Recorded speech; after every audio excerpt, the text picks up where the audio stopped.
Question 21.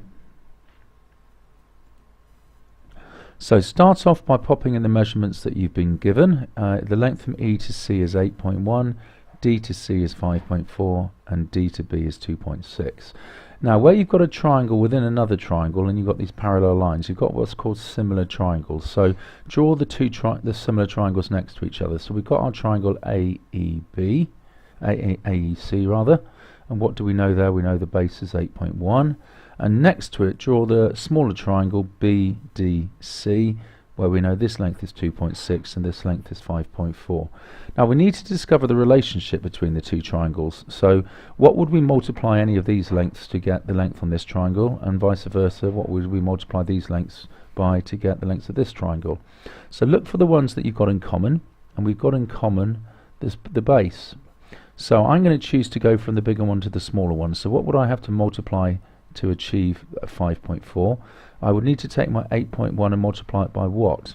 So if you do 5.4 divided by 8.1, you get 2/3. So what we're saying is for every length from the bigger triangle, you multiply it by 2/3, you get the length on the smaller triangle. Alternatively, you can look upon it as dividing it by 3/2. It's the same thing. How do we go from the smaller triangle to the bigger triangle? Well, we do the opposite operation, so we divide by 2/3 to go from right to left. So we're being asked to work out the length AE, this length here, which is the bigger length. So we're going from right to left, so we're going to divide by 2/3. So we take our 2.6, divide it by 2/3, and we get 3.9. Now for part B, we've got to work out the length from A to B. Now to start with, we're going to work out the length from B to C. So we've been told that the length AC is 6.15, so pop that in on our triangle. And to go from left to right, we're going to multiply by 2/3.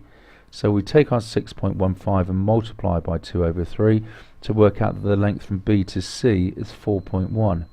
Now if that length is 4.1 from B to C, and A to C is 6.15, A to B must be the difference. So it's the 6.15, take away the 4.1, giving us 2.05.